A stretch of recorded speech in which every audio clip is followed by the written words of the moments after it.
Les revues que nous faisons, c'est constater à autant T les engagements pris par le gouvernement. Et ensuite, on regarde, on se projette dans le futur.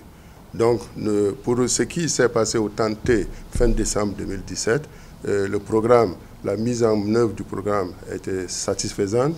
Tous les critères de suivi du programme, aussi bien quantitatifs que les réformes structurelles que le gouvernement devait mener, tout ça a été mené à bonne date. Et donc, satisfaction totale sur ce plan.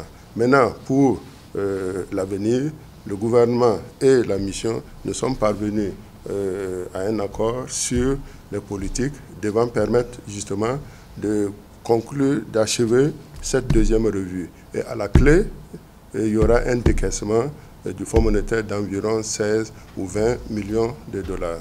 Nous avons discuté aussi avec les autorités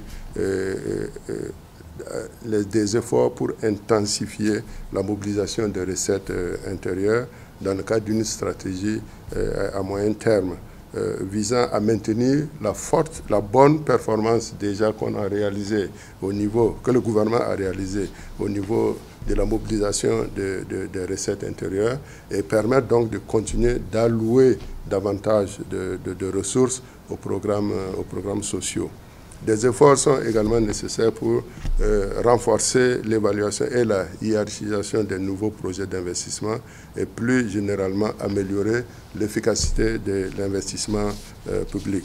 Enfin, je vais terminer sur un volet qui aussi faisait partie donc, de l'objectif de la mission, c'est que nous avons travaillé avec le gouvernement et d'autres partenaires au développement tels que les Nations Unies et la Banque mondiale pour évaluer les plans sectoriels, stratégies du gouvernement dans le secteur de santé, l'éducation, l'assainissement et l'eau, tels que, en tout cas, prévus dans le plan national de développement du gouvernement.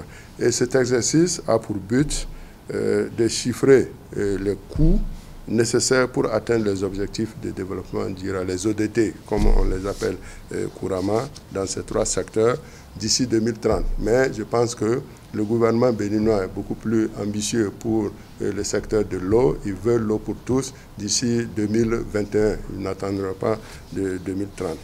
Vous savez que le programme avec le Fonds monétaire international est un programme volontaire. C'est un programme que le gouvernement a décidé parce que nous pensons qu'il est important de donner plus de rigueur et de transparence à la manière dont les finances publiques sont gérées. C'est pour ça que nous avons décidé d'aller à ce programme. Mais ce programme, nous constatons qu'il nous permet de pouvoir avoir de l'assistance pour mener à bien des réformes structurelles importantes. Tout à l'heure, j'ai noté 2 points importants dans les réalisations soulignées par le Fonds monétaire international. Le premier, c'est sur les dépenses sociales prioritaires. Lors de la visite de Mme Lagarde, et puis après relayée par la presse, il avait été demandé au gouvernement de veiller à ce que d'ici la fin de l'année, donc que ces objectifs soient atteints. Donc il est heureux de constater que ces objectifs ont été dépassés. Et donc vraiment, tout ce qui touche aux dépenses sociales prioritaires et qui concerne les engagements que nous avons pris, les efforts ont été faits pour non seulement les atteindre, mais les dépasser pour 2017. Et le gouvernement s'est engagé à en faire davantage pour 2018.